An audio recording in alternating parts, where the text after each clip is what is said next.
যুদ্ধক্ষেত্রে পরিণত হরমুজ প্রণালী, সংঘাতের নতুন মাত্রা। বন্ধুগণ, যুক্তরাষ্ট্র ইরানের মধ্যকার উত্তেজনা এখন আর কেবল হুমকি ধামকির মধ্যে সীমাবদ্ধ নেই, বরং তা একটি পূর্ণাঙ্গ আঞ্চলিক যুদ্ধের রূপ ধারণ করেছে। হরমুজ প্রণালীতে একটি বাণিজ্যিক জাহাজে ইরানের হামলার জের ধরে মার্কিন সামরিক বাহিনী ইরানের অভ্যন্তরে 140টি সামরিক লক্ষ্যবস্তুতে তৃতীয় দফা বিমান হামলা চালিয়েছে। মার্কিন প্রশাসনের এই ব্যাপক মাত্রার সামরিক প্রতিক্রিয়া স্পষ্ট করে যে তারা হরমুজ প্রণালীর উপর তেহরানের নিয়ন্ত্রণকে সম্পূর্ণ নস্যাৎ করতে বদ্ধপরিকর।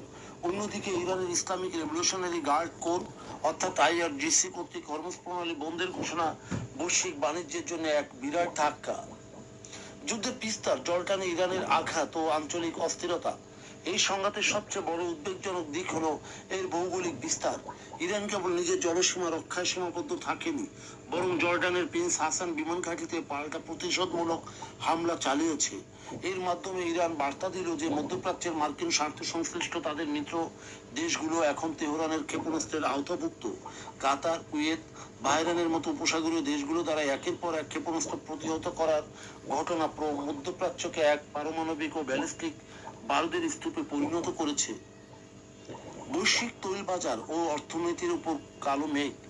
বিশ্বের মোট জ্বালানি তেলের প্রায় 1/5 হরমুজ প্রণালী দিয়ে পরিবাহিত হয়। এই কৌশলগত জলপথটি বন্ধ হয়ে যাওয়ার অর্থ হলো বৈশ্বিক জ্বালানি বাজারে এক কৃত্রিম ভয়াবহ সংকট তৈরি হওয়া। আর যদি এই অচল অবস্থা দীর্ঘায়িত হয়, তবে বিশ্বজুড়ে তেলের দাম আকাশচুম্বী হবে, যা প্রতিটি দেশের মুদ্রাস্ফীতি বাড়িয়ে দেবে এবং মহামন্দা সৃষ্টি করবে। বিশেষ করে উন্নয়নশীল দেশগুলোর জন্য এই অর্থনৈতিক ধাক্কা সামলানো প্রায় অসম্ভব হয়ে পড়বে। কূটনীতির ভবিষ্যৎ, ওমানের মধ্যস্থতা বনাম পরমাণু চুক্তি। চলমান এই ভয়াবহতার মধ্যেও ওমানের পক্ষ থেকে নৌ চলাচল সচল রাখার জন্য একটি অস্থায়ী প্রস্তাব কূটনীতিক টেবিলে আশার আলো দেখাচ্ছে। তবে মার্কিন যুক্তরাষ্ট্রের অবস্থান অত্যন্ত কঠোর। তারা সাফ জানিয়ে দিয়েছে যে হরমুজ প্রণালীর নিরাপত্তা নিশ্চিত না হওয়া পর্যন্ত ইরানের সাথে কোনো ধরনের পরমাণু চুক্তি বা আলোচনা এগোবে না। এর ফলে কূটনৈতিক সমাধানের পথ সংকীর্ণ হয়ে আসছে এবং শক্তির জোরে বিষয়টি ফয়সালা করার প্রবণতা বাড়ছে। সবিশেষ মার্কিন ইরান এই সংঘাত এখন আর দ্বিপাক্ষিক কোনো বিষয় নয়, এটি একটি আন্তর্জাতিক সংকটের রূপ নিয়েছে।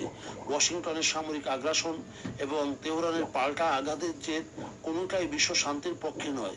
অবিলম্বে যদি আন্তর্জাতিক সম্প্রদায় বা জাতিসংঘ এই সংঘাতে সরাসরি হস্তক্ষেপ না করে এবং ওমানের মতো দেশগুলোর মধ্যস্থতার প্রস্তাবকে গুরুত্ব না দেয়, তবে এই সংকট কেবল মধ্যপ্রাচ্যকেই নয়, পুরো বৈশ্বিক অর্থনীতি ও নিরাপত্তাকে ধ্বংসের মুখে ঠেলে দেবে। বন্ধুগণ, যদি আমাদের এই তথ্য গল্প আপনার ভালো